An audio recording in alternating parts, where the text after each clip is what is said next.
ഇനി എന്തു സംഭവിക്കട്ടെ, എന്തു സംഭവിച്ചാലും തുറന്നു പറഞ്ഞില്ലെങ്കിൽ എന്റെ മനസാക്ഷി എന്നെ കുത്തും. ആരെങ്കിലും പറയണം, ആരെങ്കിലും വിശുദ്ധ വിഡ്ഢികളാകണം.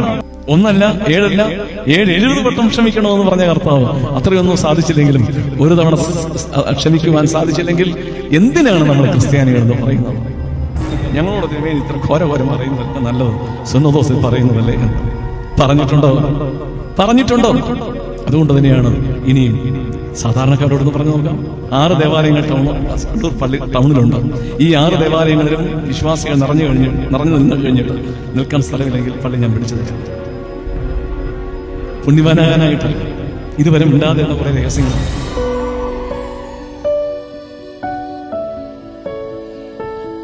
ബോധോദയം നല്ലൊരു വാക്കാണ്. ബോധം ഉദിച്ചു. ശ്രീബുദ്ധന് ബോധോദയമുണ്ടായി. സിദ്ധാർത്ഥ രാജകുമാരന് ബോധോദയമുണ്ടായപ്പോൾ ശ്രീബുദ്ധനായി മാറി. ചിലര് അത് ചില പ്രാദേശിക വകഭേദത്തിൽ ഭൂതോദയം എന്ന് പറയും. അപ്പം ബോധോദയം ഉണ്ടായിരിക്കുകയാണ് ഇന്ത്യൻ ഓർത്തഡോക്സ് വിഭാഗത്തിലെ അഭിമന്യ അപ്രയം തിരുമേനിക്ക് ബോധോദയമുണ്ടായി. ബോധോദയം ഉണ്ട്. ഇതോടൊക്കെ നിങ്ങൾ ആ വീഡിയോ കണ്ടു കാണും എന്നല്ല, പലകുറി കണ്ടു കാണും എന്ന് എനിക്ക് ഉറപ്പാണ്. സംഭവം ഇത്രയേ ഉള്ളൂ. ഇതൊന്നും അറിയാത്ത പാവങ്ങളും ഈ ചാനൽ കാണുന്നുണ്ട്, അവർക്ക് വേണ്ടി പറയാം. ഇന്ത്യൻ ഓർത്തഡോക്സ് വിഭാഗത്തിലെ അപ്രയം തിരുമേനി, സക്രിയാസ് മാർ അപ്രയം തിരുമേനി അടൂര് ഭദ്രാസനത്തിന്റെ മെത്രാപ്പോലിത്തയാണ്. നേരത്തെ അദ്ദേഹം അമേരിക്കയിലെ ഹ്യൂസ്റ്റണിൽ ഉണ്ടായിരുന്നതാണ്. ഇവിടെ നിന്നാണ് പിന്നെ അദ്ദേഹം നാട്ടിലേക്ക് പോയി. ഇപ്പൊ നാട്ടിലെ മെത്രാപ്പോലിത്തയാണ്. അപ്പോ ഈ ഇന്ത്യൻ ഓർത്തഡോക്സ് വിഭാഗത്തിൽ ഏകദേശം 40ഓളം മെത്രാന്മാരുള്ളതില് സുബോധം വന്ന അല്ലെങ്കിൽ ബോധോദയമുണ്ടായ ഒരു മെത്രാനാണ് അപ്രയം തിരുമേനി. അപ്പൊ അദ്ദേഹത്തിന് ബോധോദയം ഉണ്ടായത് എന്നാണെന്ന് അറിയില്ല. പക്ഷെ അദ്ദേഹത്തിന് ബോധോദയം ഉണ്ടായി എന്ന് നാട്ടുകാരറിഞ്ഞ ഇന്നലെയാണ്. അപ്പൊ അദ്ദേഹത്തിന്റെ ഒരു പ്രസംഗം വളരെ വൈറലായിട്ട് രംഗത്ത് വന്നിട്ടുണ്ട്. നമുക്ക് ആദ്യം ആ പ്രസംഗത്തിന്റെ ഒരു ഭാഗം ശ്രദ്ധിക്കാം.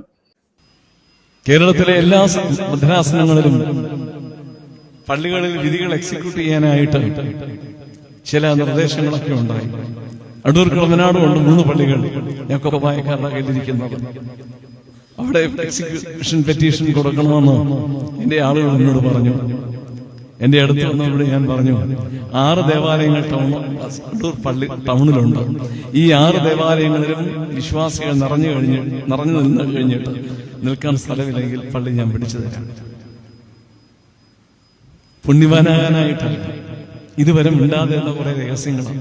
ഓരോ ഭദ്രാസനത്തിലും ആ ഭദ്രാസനത്തിന് കീഴിലുള്ള യാക്കോബായക്കാരുടെ പള്ളി പിടിക്കുവാൻ അത് ഭദ്രാസന മെത്രാപ്പോലിത്താമാർക്ക് നിർദ്ദേശം കിട്ടി. ആരാണ് നിർദ്ദേശം കൊടുത്തത്? മെത്രാപ്പോലിത്തായ്ക്ക് നിർദ്ദേശം കൊടുക്കാൻ ഒരാൾക്ക് അധികാരമുള്ളൂ, അത് കാതോലിക്കയാണ്. അപ്പോ അഭിമന്യ തേർഡ് മെത്രായി കാതോലിക്ക ഓരോ മെത്രാന്മാർക്കും നിർദ്ദേശം കൊടുത്തു. അതാത് മെത്രാന്മാരുടെ അധികാര പരിധിയിലുള്ള യാക്കോബായ പള്ളികൾ പിടിക്കണം. അതനുസരിച്ച് കണ്ടനാട് ഭദ്രാസനത്തിലും തൃശ്ശൂർ ഭദ്രാസനത്തിലും അങ്ങനെ ഓരോ ഭദ്രാസനത്തിലും പള്ളിപിടുത്തം നടന്നു. നമ്മൾ കണ്ടതാണ് പള്ളിപിടുത്ത സംഘം. അപ്പൊ പള്ളി പിടിച്ചത് ആരാണ് എന്ന് ചോദിച്ചാൽ വ്യക്തമായും കൃത്യമായും അപ്രയം തിരുമേനി പറയുന്നു, അത് മെത്രാന്മാരാണ്, മറ്റാരുമല്ല. അപ്പൊ അതുകൊണ്ട് അടൂര് കടമ്പനാട് ഭദ്രാസനത്തിൽ ഈ പള്ളിപിടുത്ത തോന്നിവാസത്തിന് ഇദ്ദേഹത്തിന് കത്ത് കിട്ടി. ഇദ്ദേഹം അത് ഗൗനിച്ചില്ല. അപ്പോൾ ചില സിൽബന്തികൾ, തൽപര കക്ഷികൾ അല്ലെങ്കിൽ തേർഡ് മെത്രായുടെ വാലാട്ടികൾ അടൂര് പ്രദേശത്തുള്ളവര് ഈ മെത്രാച്ചന്റെ അടുത്ത് എന്ന് പറഞ്ഞു, നോക്കൂ. അപ്പൊ മെത്രാൻ നോക്കിയില്ല. അപ്പൊ നോക്കൂന്നേ നോക്കി. അപ്പൊ പറഞ്ഞു, യാക്കോബായക്കാർക്ക് ഇവിടെ 2 പള്ളിയുണ്ട്, നമുക്കത് പിടിക്കണം. എന്ത് സൂക്കേടാണ്. അപ്പോൾ ഈ മെത്രാച്ചൻ പറഞ്ഞു, അടൂരുള്ള യാക്കോബായക്കാരുടെ 2 പള്ളി പിടിക്കാൻ ഇദ്ദേഹത്തെ പ്രേരിപ്പിച്ചപ്പോൾ ഈ മെത്രാൻ പറഞ്ഞു, നമുക്കിവിടെ 6 പള്ളിയുണ്ട്, ഈ 6 പള്ളി നിറഞ്ഞു കവിഞ്ഞ് ആളുകൾക്ക് നിൽക്കാൻ പറ്റാത്തൊരു സ്ഥിതിവിശേഷമൊന്നുമില്ല. അങ്ങനെ ഒരു സ്ഥിതിവിശേഷം സംജാതമാകുകയാണെങ്കിൽ നമുക്ക് അവരുടെ പള്ളി പിടിക്കാം. ന്യായമായ കാര്യമാണ്. ഇന്ത്യൻ ഓർത്തഡോക്സുകാരുടെ പള്ളികളിൽ നിറഞ്ഞു കവിയുന്നത് പോയിട്ട് അത്യാവശ്യം മേക്കെട്ട് പിടിക്കാൻ ആളില്ല. മേക്കെട്ട് പിടിക്കണ 4 പേര് വേണം, 2 പേരേ ഉള്ളൂ. 2 ബംഗാളികളെ വിളിച്ചാണ് മേക്കെട്ട് പിടിപ്പിക്കുന്നത്. മുത്തുക്കുട എടുക്കാൻ പ്രദർശനത്തിന് ആളില്ലാത്തതുകൊണ്ട് മുത്തുക്കുട 407 ലോറിയെ വെച്ച് കെട്ടിക്കൊണ്ടാണ് പോകുന്നത്. ഈ ഗതികേടിലിരിക്കുന്നവർ എന്തിനാണ് യാക്കോബായക്കാരന്റെ പള്ളി പിടിക്കുന്നത്? ഇത് ഈ തിരുമേനിക്ക് മനസ്സിലായി. അപ്പൊ തിരുമേനിക്ക് വർക്കിംഗ് ബ്രെയിൻ ഉണ്ട്.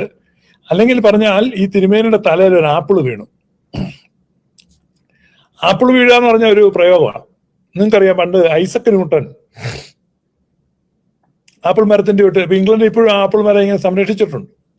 ഐസക് ന്യൂട്ടൻ ഇരുന്ന ആപ്പിൾ മരമാണ്, കാണാൻ പറ്റും. അവിടെ ചെന്ന് ഇങ്ങനെ ഇരുന്നപ്പോ അദ്ദേഹത്തിന്റെ തലയിൽ ഒരു ആപ്പിൾ വീണു. ഈ ആപ്പിൾ എന്ന് പറഞ്ഞൊരു കുഞ്ഞു പഴമാണ്, നിങ്ങൾക്ക് അറിയാം. ആപ്പിൾ വലിയ കനമൊന്നുമില്ല. അപ്പം അത് തന്നെ അല്ല, അതിനൊരു സോഫ്റ്റ്നെസ് ഉണ്ട്. അത് പയ്യെ തല വീണപ്പോൾ ചെറിയ ഉച്ചമയക്കത്തിലിരുന്ന ന്യൂട്ടൺ ഞെട്ടി ഉണർന്നു. ഇതെന്താ പറ്റിയേ? അങ്ങനെ ആപ്പിൾ താഴോട്ട് വന്ന് എന്തുകൊണ്ടെന്ന് ന്യൂട്ടൺ ചിന്തിക്കാൻ തുടങ്ങി. അങ്ങനെ ചിന്തിച്ച് ചിന്തിച്ച് ചിന്തിച്ച് ഈ ഭൂഗുരുത്വ ആകർഷണ സിദ്ധാന്തം അദ്ദേഹം അവതരിപ്പിക്കുകയാണ്. ഈ ന്യൂട്ടനേക്കാളും മുമ്പ് കേരളത്തിൽ പല അപ്പച്ചന്മാർക്കും ഈ സിദ്ധാന്തം പിടികിട്ടുക. പക്ഷെ അവരൊക്കെ ഇരുന്നത് പ്ലാവിന്റെ ചുവട്ടിലായിരുന്നു. അവരുടെ തലയിലൊക്കെ ഈ വരിക്കച്ചക്കയാ വന്ന് വീണേ. അവർക്ക് ഈ സിദ്ധാന്തം മനസ്സിലായെങ്കിലും ഈ സിദ്ധാന്തം ലോകത്തോട് പറയാൻ അവർ ജീവിച്ചിരുന്നില്ല എന്നുള്ളതാണ് ദൗർഭാഗ്യകരം. തേങ്ങ വീണിട്ടുണ്ട്. അപ്പൊ ഇതിനു മുമ്പ് ഇന്ത്യൻ ഓർത്തഡോക്സിൽ പലരുടെയും തലയിൽ തേങ്ങയും ചക്കയൊക്കെ വീണത്. അതുപോലെ അവര് ലോകത്തിൽ നിന്ന് മാറിപ്പോയി. ഭാഗ്യം കൊണ്ടോ നമ്മുടെ ദൈവാനുദിനം കൊണ്ടോ ഇദ്ദേഹത്തിന്റെ തല ചെറിയൊരു ആപ്പിളാണ് വീണത്. ഇദ്ദേഹത്തിന് ബോധം ഉണ്ടായി, അത് പറയാൻ ജീവനും ബാക്കിയുണ്ടായി. ഞാൻ പറഞ്ഞ എന്നാന്ന് വെച്ച് കഴിഞ്ഞാൽ ചക്കയാ പലരുടെയും തലയിൽ വീണത്. ഈ ബോധം ഇതിനു മുമ്പ് ഉണ്ടായത് പൗലൂസ് മാർ ഗ്രിഗോറിയോസിനാണ്. പൗലൂസ് മാർ ഗ്രിഗോറിയോസിന് ഈ ബോധം ഉണ്ടായി. സന്ധ്യ വൈകുന്ന സമയത്ത് പഴയ സെമിനാരി വെച്ച് ബോധം ഉണ്ടായി. അദ്ദേഹം ഇറങ്ങി കോട്ടയം മെഡിക്കൽ കോളേജ് ഭാഗത്ത് താമസിക്കുന്ന ഇന്ത്യൻ ഓർത്തഡോക്സ് വിഭാഗത്തിൽ അതിനെ അച്ഛനെ കണ്ടു. അച്ഛനോട് ഒരു കത്തെഴുതി കൊടുത്തു. എല്ലാ സ്ഥാനങ്ങളിൽ നിന്നും രാജിവെക്കുന്നു, നാളെ നേരം വിളക്കും, ഇത് പത്രക്കാർക്ക് കൊടുക്കണം എന്ന് പറഞ്ഞ് ആ രാത്രിയിൽ അദ്ദേഹം കരഞ്ഞുകൊണ്ട് കേരളം വിട്ടുപോയതാണ്. ഇന്ത്യൻ ഓർത്തഡോക്സ് വിഭാഗത്തിലെ എല്ലാ സ്ഥാനങ്ങളും ത്യജിച്ച് തന്റെ പൂർവിക സഭയും പൂർവിക പാരമ്പര്യത്തിലും മടങ്ങി വരും എന്ന് പ്രഖ്യാപിച്ചു പോയ പോക്കാണ്. പിന്നെ അധികം മണിക്കൂറുകൾ അദ്ദേഹം ജീവിച്ചിരുന്നില്ല. ദുരൂഹമായ ഒരു വിടവാങ്ങൽ പൗലൂസ് മാർ ഗ്രിഗോറിയോസ് കഥാവശേഷനായി. ഞാൻ പറഞ്ഞത് വീണത് വലിയ ചക്കയായിപ്പോയി. ഇദ്ദേഹത്തിന്റെ ഭാഗ്യം കൊണ്ട് ചെറിയ ആപ്പിളാണ് വീണിരിക്കുന്നത്. അപ്പൊ അദ്ദേഹം അത് പറയുന്നു, നമുക്കതിൽ സന്തോഷിക്കാം. ഇതുവരെ മിണ്ടാതെ കുറെ രഹസ്യങ്ങളാണ്. ഇനി എന്തു സംഭവിക്കട്ടെ, എന്തു സംഭവിച്ചാലും തുറന്നു പറഞ്ഞില്ലെങ്കിൽ എന്റെ മനസാക്ഷി എന്നെ കുത്തും. തിരുമേനി ഇതിപ്പോ പ്രശ്നം എന്താന്ന് വെച്ച് കഴിഞ്ഞാൽ, ഈ പണ്ട് ഈ സ്ത്രീപീഡനം ഉണ്ട്, സ്ത്രീധനത്തിന്റെ. ഇപ്പൊ ആ സ്റ്റൗ പൊട്ടിത്തെറിക്കുക, പണ്ടൊക്കെ കൂടുതൽ സ്റ്റൗ പൊട്ടിത്തെറിക്കുക. ഇപ്പം പാമ്പ് വന്ന് കടിക്കുക. എത്ര പേര് പാമ്പ് കടിച്ചെത്തു. അവസാനം ഉത്തരെ പിടിച്ച അന്നേരമായി പിടിച്ചത് ഉത്തരെ അങ്ങനെ ഒരു പെങ്കൊച്ചിനെ കടിപ്പിച്ചു. 3 പാമ്പിനെയാ ബെഡ്റൂമിലോട്ട് വിട്ടെ. അപ്പോൾ ആളുകളെ കൊല്ലാൻ എന്തെല്ലാം സൂത്രങ്ങൾ അന്വേഷിക്കുന്നറിയോ. ഞാൻ പറഞ്ഞത് പല വിധത്തിലുള്ള പോയിസണിങ് ഉണ്ട്, ട്രെയിനിൽ നിന്ന് എടുത്തെറിയുക, എന്തെല്ലാം കലാപരിപാടികളാണ് നടന്നുകൊണ്ടിരിക്കുന്നത്. അതുകൊണ്ട് തിരുമേനിയുടെ ആയുസിനും സുരക്ഷിതത്വത്തിനും വേണ്ടി ഇന്ത്യൻ ഓർത്തഡോക്സിലെ ദൈവമക്കളെല്ലാം പ്രാർത്ഥിക്കണം. കാരണം അദ്ദേഹം തന്നെ പറയുന്നുണ്ട് എന്ത് സംഭവിച്ചാലും, അപ്പൊ എന്തെങ്കിലും സംഭവിക്കാൻ സാധ്യതയുണ്ടെന്നറിയാം. അദ്ദേഹം ഏതായാലും ഒരു സാത്വികനായ, ധീരനായ, നിഷ്പക്ഷനായ ഒരു വ്യക്തിയാണ്. അപ്രയം തിരുമേനിക്ക് അഭിവാദ്യങ്ങൾ. ആപ്പിൾ തലയിൽ വീണ അപ്രയം തിരുമേനി എന്നാണ് ഇനി മുതൽ ഞാൻ വിളിക്കുന്നത്. കാരണം അത്രമാത്രം എനിക്ക് ഇദ്ദേഹത്തെ അങ്ങ് ഇഷ്ടപ്പെട്ടു. കാരണം ആപ്പിൾ തലയിൽ വീണു. ഞാൻ പറഞ്ഞത് മനസ്സിലായി. ഇതിനു മുമ്പ് പലരുടെയും തലയിൽ വീണു, പക്ഷെ അതെല്ലാം വലിയ ചക്കയൊക്കെ വീണേ, അവർക്ക് മിണ്ടാൻ പറ്റിയില്ല എന്നുള്ളതാണ്. ഇപ്പം അത്താനാസ്യോസ് തിരുമേനിയുടെ തല വീണിട്ടുണ്ട്, ഇപ്പൊ അദ്ദേഹം മിണ്ടുമെന്ന് അറിയത്തില്ല. തലയിൽ വീഴാൻ കാത്തിരിക്കാതെ, തല വലിയ സാധനമല്ലോ എന്ന് വീഴുന്നതിന് മുമ്പ് സത്യങ്ങൾ തുറന്നു പറയൂ. കേരളത്തിൽ ഒരു സഭയുണ്ടായിരുന്നു. ആ സഭ പരിശുദ്ധ അന്ത്യോക്യ സിംഹാസനത്തിന്റെ കീഴിലുള്ള, ആ പരിശുദ്ധ അന്ത്യോക്യ സിംഹാസനത്തിന്റെ കീഴിൽ പരിലസിച്ചിരുന്ന, ആ സത്യവിശ്വാസത്തിൽ നിലനിന്നിരുന്ന ഒരാട്ടിൻകൂട്ടമാണ്. സ്വാർത്ഥപരമായ നേട്ടത്തിന്, ലാഭത്തിന് വേണ്ടി വട്ടശ്ശേരി ഗീവർഗീസ് ദീവന്നാസ്യോസ് എന്ന മെത്രാനും തന്റെ ബന്ധുക്കളായ മനോരമക്കാരും ചേർന്ന് ആ സഭയെ പിളർത്തി സ്വാർത്ഥ കാര്യങ്ങളെ നേടിയെടുക്കാൻ വേണ്ടി കഴിഞ്ഞ 100-ലധികം വർഷമായിട്ട്, കൃത്യമായിട്ട് പറഞ്ഞാൽ 120 വർഷമായിട്ട് സ്വാർത്ഥ ലാഭത്തിനു വേണ്ടി അദ്ദേഹം തുടങ്ങിയ ആ ഭിന്നതയും വഴക്കും ചൂഷണവും കയ്യേറ്റവും ഒക്കെ മലങ്കരയിൽ നിർബാധം തുടരും. ഇത് മതി എന്ന് പറയുവാൻ ആർജവമുള്ള, ഔദ്ധത്യമുള്ള ഒരു തലമുറ എഴുന്നേൽക്കേണ്ടത് ഇന്നിന്റെ ആവശ്യമാണ്. അല്ലെങ്കിൽ നാളുകളിൽ വിശ്വാസം മലങ്കരയിൽ നിലനിൽക്കില്ല, ഇല്ലാതായി പോകും. ഈ കാര്യങ്ങളെ ഉൾക്കൊണ്ടുകൊണ്ട് ചരിത്രബോധമുള്ള ഒരു വ്യക്തിയായിട്ട്, കാലത്തിന്റെ ചുവരെഴുത്തുകളെ വായിക്കുന്ന ഒരു വ്യക്തിയായിട്ട്, ബോധോദയം ഉണ്ടായ ഒരു വ്യക്തിയായിട്ട് തിരുമേനി പറയുകയാണ്, നമ്മളിത് എന്തു വന്നാലും ഞാൻ പറയും. തിരുമേനി പറയും, നമുക്ക് കേൾക്കാം, നിങ്ങൾ കേൾക്കൂ. ടൗണിലുണ്ട് ഈ 6 ദേവാലയങ്ങളിലും വിശ്വാസികൾ നിറഞ്ഞു നിന്ന് കഴിഞ്ഞിട്ട് നിൽക്കാൻ സ്ഥലമില്ലെങ്കിൽ പള്ളി ഞാൻ പിടിച്ചു തരാം. പുണ്യവാനാകാനായിട്ടല്ല, ഇതുവരെ മിണ്ടാതെയുള്ള കുറെ രഹസ്യങ്ങളാണ്. ഇനി എന്തു സംഭവിക്കട്ടെ, എന്തു സംഭവിച്ചാലും തുറന്നു പറഞ്ഞില്ലെങ്കിൽ എന്റെ മനസാക്ഷി എന്നെ കുത്തും. ആരെങ്കിലും പറയണം, ആരെങ്കിലും വിശുദ്ധ വിഡ്ഢികളാകണം. സഹതായെ ഓർക്കുന്നു. സഹതായുടെ പണി എന്താ? വീട്ടിലെ കോഴിയെ കണ്ടോ? വിശുദ്ധ വിഡ്ഢിയാകാൻ നമ്മുടെ അപ്പുറം തിരുമേനി തയ്യാറാകുകയാണ്.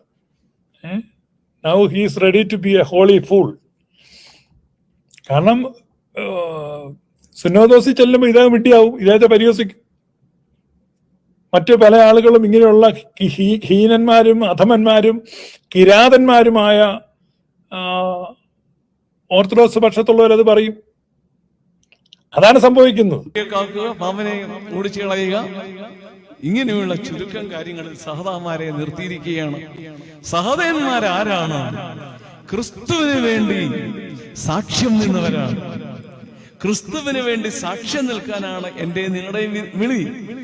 ആ സാക്ഷ്യം നിർവഹിക്കേണ്ടത് ഇന്ന് രക്തം ചൊരിഞ്ഞുകൊണ്ടല്ല, മറിച്ച് ക്രിസ്തു പറഞ്ഞിരിക്കുന്ന ചില വിട്ടുവീഴ്ചകളും സമാധാനത്തിന് വേണ്ടി 1 അല്ല 7 അല്ല 70 വട്ടം ക്ഷമിക്കണമെന്ന് പറഞ്ഞ കർത്താവ് അത്രയൊന്നും സാധിച്ചില്ലെങ്കിലും, ഒരു തവണ ക്ഷമിക്കുവാൻ സാധിച്ചില്ലെങ്കിൽ എന്തിനാണ് നമ്മൾ ക്രിസ്ത്യാനികൾ എന്ന് പറയുന്നത്? എന്തിനാണ് ക്രിസ്ത്യാനികൾ എന്ന് പറയുന്നത്? പ്രദക്ഷിണങ്ങൾ, നമ്മുടെ നാളുകൾക്ക് ആഘോഷങ്ങൾ കൂടുതലാണ്, എനിക്കറിയാം, നിയന്ത്രിക്കേണ്ടതുമാണ്. പക്ഷേ നിയന്ത്രിക്കേണ്ടതിന്റെ ആവശ്യകതയെ കുറിച്ച് ഞാൻ അടുത്ത സമയത്ത് ഒരു ചെറുപ്പക്കാരനോട് സംസാരിച്ചപ്പോൾ അവൻ തിരിച്ച് പറഞ്ഞ ഒരു ചോദ്യമുണ്ട്. സോഷ്യൽ മീഡിയയായ നിങ്ങൾ മെത്രാച്ചന്മാരും മറ്റുള്ളവരും ഒക്കെ നടത്തുന്ന ചില പ്രസംഗങ്ങളുണ്ടല്ലോ കക്ഷി സംബന്ധമായിട്ട്, അത്രയൊന്നും തെറ്റൊന്നും ഞങ്ങൾ ചെയ്യുന്നില്ല ഈ പെരുന്നാളുകളുടെ ആഘോഷങ്ങൾക്ക്. നമ്മുടെ യൗവനക്കാർ സഭയിൽ നിന്ന് അകലുന്നു. എന്തുകൊണ്ട്? We don't want Christ to witness. ക്രിസ്തുവിനെ കൂടാതെയുള്ള സാക്ഷ്യമാണ് നമുക്ക് ഇഷ്ടം. അത് പ്രമാണങ്ങൾക്കും വിധികൾക്കും അനുസരിച്ച് സാക്ഷ്യപ്പെടുത്താൻ സാധിച്ച, എല്ലാം പിടിച്ചെടുക്കാൻ സാധിച്ച കോൺകറിംഗ് മൈൻഡ്.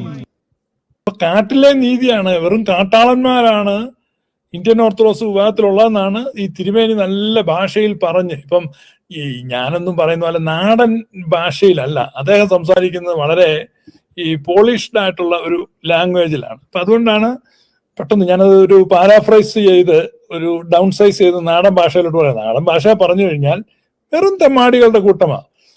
ഏതായാലും ആപ്പിള് തല വീണു, ആൾക്ക് ബുദ്ധി ഉദിച്ചു, ആള് സംസാരിക്കാൻ തുടങ്ങി, കുഴപ്പമൊന്നുമില്ല. ഇനി ആപ്പിൾ മരച്ചോട്ടിൽ വല്ല പാമ്പും ഉണ്ടോ എന്ന് സൂക്ഷിച്ച് ടോർച്ചടിച്ച് നടക്കുക. തിരുമേനി തിരുമേനി ബാക്കി കൂടെ പറ, എന്നെ ഉള്ളു ഇത്ര ആയില്ലേ. ഇത് ഒഴിവാക്കിയെങ്കിലേ ക്രൈസ്തവ സഭ ഇനി ഭാരതത്തിൽ രക്ഷപ്പെടുകയുള്ളൂ. കർത്താവ് പറയുകയാണ്, നിങ്ങളെ വിസ്തരിക്കാനായിട്ട് കൊണ്ടുപോകുമ്പോൾ എന്താണ് പറയേണ്ടതെന്ന് ഓർത്ത് നിങ്ങൾ പറയണ്ട. പറയാനുള്ളത് പരിശുദ്ധാത്മാവ് പറയും. പക്ഷേ പരിശുദ്ധാത്മാവിന് പ്രവർത്തിക്കാനായി അങ്ങനെ വിസ്തരിക്കാൻ കൊണ്ടുപോകും പരിശുദ്ധാത്മാവാണ്. നരിമാനല്ലേ പറയുന്നേ? തിരുമേനിയുടെ ഓരോ തമാശ. നരിമാൻ പറയും, നിങ്ങൾ കേൾക്കും. അപ്പൊ പിന്നെ അങ്ങനെ ആട്ടെ. അപ്പൊ ഇന്ന് ഇത്രേ ഉള്ളൂ. നമ്മുടെ തിരുമേനി, നമ്മുടെ അപ്പുറം തിരുമേനിയുടെ തലയിൽ ആപ്പിൾ വീണു. അപ്പുറം തിരുമേനി എടുത്ത് സംസാരിച്ചു.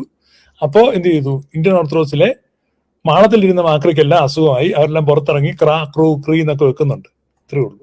ഇതിനകത്ത് യാക്കോബാക്കാർ അമിതമായിട്ട് സന്തോഷിക്കുന്നു എന്ന് പറഞ്ഞ് ആസ്ട്രേലിയയിൽ നിന്ന് അലക്സ് കരയുന്നുണ്ട്. അലക്സ് കരയുക, കാരണം അലക്സിന് കരയാൻ മാത്രമേ ഉള്ളൂ. കാരണം അലക്സ് എന്തിനാ കരയുന്നത്? യാക്കോബാക്കാർക്ക് അങ്ങനെ അമിതമായ സന്തോഷമൊന്നുമില്ല. അലക്സ്, നിങ്ങളുടെ കൂട്ടത്തിൽ ഒരുത്തനെങ്കിലും കണ്ണു തെളിഞ്ഞല്ലോ, ഒരുത്തനെങ്കിലും ഒരു ബോധം വന്നല്ലോ എന്നോർത്ത് യാക്കോബാക്കാർ സന്തോഷിക്കുന്നേ ഉള്ളൂ. കാരണം നിങ്ങൾ ചെയ്യുന്ന എന്തെന്ന് നിങ്ങൾ അറിയാകിയാൽ നിങ്ങളോട് ക്ഷമിക്കണമേ എന്ന ക്രിസ്തുവിന്റെ പ്രാർത്ഥനയാണ് ഓരോ യാക്കോബാക്കാരനും ചൊല്ലുന്നത്. കാരണം നിങ്ങൾ ചെയ്ത അപരാധം എന്താണെന്ന്. മലങ്കരയിലെ ഐശ്വര്യത്തോടെ ദൈവാനുഗ്രഹത്തോടെ അപ്പോസ്തോലിക മുദ്രയോടുകൂടെ നിൽക്കേണ്ട, പരിലസിക്കേണ്ട ഒരു സഭയെ നിങ്ങൾ കേവലം ഒരു പ്രാദേശിക സഭയാക്കി കാളികൂളി സംഘമാക്കി അധപ്പതിപ്പിച്ചു.